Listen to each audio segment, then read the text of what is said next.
Jill Dando was more than just a face on television. She was a constant presence, a familiar smile that greeted millions each evening.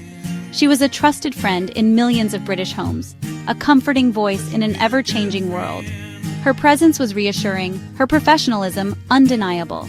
Her journey began in a small town, a place far removed from the glitz and glamour of television studios. But her ambition and warmth propelled her to the top of British broadcasting, transforming her into a household name. She possessed a rare quality, the ability to connect with people from all walks of life. She started in local newspapers and radio, honing her skills and developing her distinctive style, learning the craft from the ground up, paying her dues, and mastering the art of storytelling. This dedication would serve her well in the years to come. Her genuine charm made viewers feel as though they knew her personally, as if she were speaking directly to them. Jill wasn't just a presenter. She was a communicator, a natural in front of the camera. She was a neighbor, someone you could imagine chatting with over the garden fence. A daughter, someone who understood the importance of family and connection. A friend. She embodied the qualities of warmth, empathy, and genuine human connection. This connection made her one of the most beloved figures in the UK, a true national treasure. At the BBC, she became the face of the 6 o'clock news, a trusted source of information for millions, and seamlessly moved between hard news and lighter shows like Holiday, showcasing her versatility and broad appeal. On Crime Watch, she helped police solve crimes, bringing justice to victims and their families. Never imagining she'd become a case herself, a victim of a crime that would shock the nation. By 1999, Jill Dando was at the pinnacle of her career and personal life, a true success story. Recently engaged to Dr. Alan Farthing, a man who shared her values and her zest for life. Her future seemed bright, filled with love, happiness, and continued success, a picture-perfect life unfolding before her.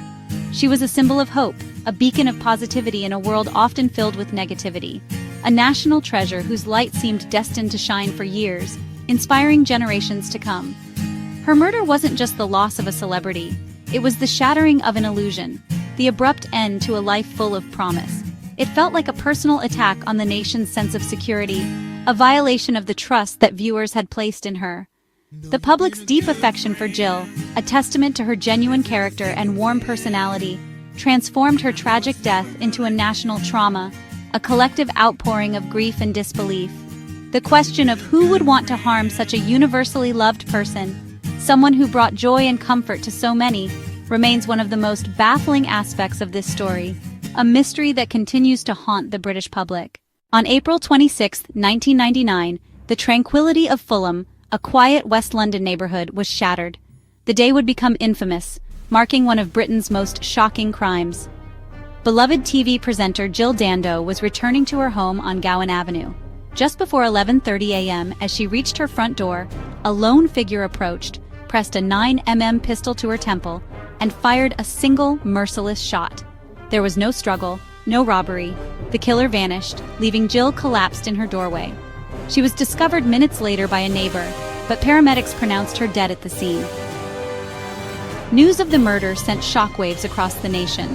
The crime was a cold-blooded execution, carried out in broad daylight with the precision of a professional assassin. Yet the victim was a national treasure. The lack of any clear motive created a disturbing puzzle that would confound investigators for years. Who would want to kill Jill Dando, and why? News of Jill Dando's murder sent shock and grief across the UK. People couldn't process how someone so warm and positive could be the victim of such violence. The BBC faced the grim task of reporting on one of their own, with newsreaders struggling to maintain composure. Flowers and tributes piled up outside her home and the BBC as the nation mourned.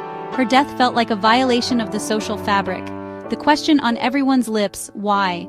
The murder dominated headlines, fueling public fear and speculation. Tributes poured in from all walks of life, and her funeral became a national event. The shock didn't fade. It hardened into a determination to find her killer. Operation Oxborough became one of the largest investigations in Metropolitan Police history. Detectives found few clues. No witnesses, no forced entry, no murder weapon, just a single spent cartridge. Theories abounded: an obsessed stalker, a contract killing linked to Crime Watch, or even international revenge for her BBC appeal for Kosovan refugees. Each theory seemed plausible but lacked definitive evidence. The clinical nature of the murder didn't fit a crime of passion. Organized crime, political motives, mistaken identity, all were explored, but none stuck. The investigation became a tangled web with no clear answers. For over a year, the investigation into Jill Dando's murder stalled, leaving detectives with few leads and a frustrated public. The pressure to find the killer was immense. Then, seemingly out of the blue, police arrested Barry George. He was a local loner, known to those in the area, with a documented history of stalking women. He also had a disturbing fascination with firearms and military paraphernalia. The case against him, however, was largely circumstantial, relying heavily on a single particle of firearm residue.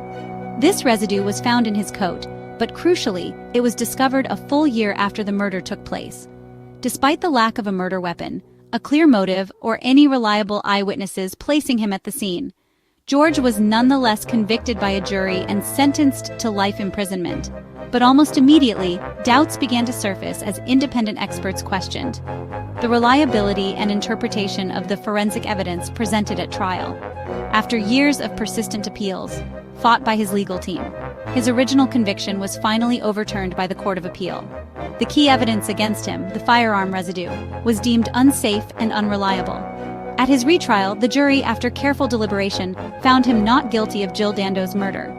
And so, Barry George walked free from court a relieved man, after having spent 8 long years in prison for a crime he did not commit. His acquittal, while welcomed by many, only served to highlight a potential miscarriage of justice, but ultimately left the investigation into Jill Dando's death wide open once again. The mystery of who killed Jill Dando tragically remained unsolved and continues to haunt investigators to this day.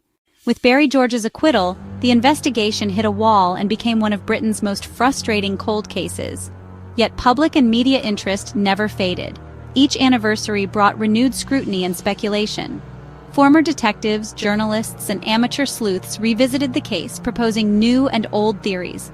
The unanswered questions fueled enduring fascination. Who was the man seen fleeing? Why a single professional shot? Robbery was ruled out, and a personal vendetta seemed unlikely. As of 2025, the case remains unsolved, with the trail cold and the chances of a breakthrough fading. Jill Dando's murder became a modern myth, a chilling reminder that some crimes may never be solved. The murder of Jill Dando remains an open wound in the British psyche, a story with no resolution. The killer's audacity and the lack of answers continue to haunt the nation. Was it a Serbian hitman, a British gangster, a delusional stalker, or something else entirely? Without a confession or definitive evidence, the truth may be lost forever. Jill Dando's life was one of promise, her death, a tragedy that cut deep. The search for her killer became a national obsession, ending in frustration and doubt. The question of who killed Jill Dando and why remains one of Britain's great unsolved mysteries.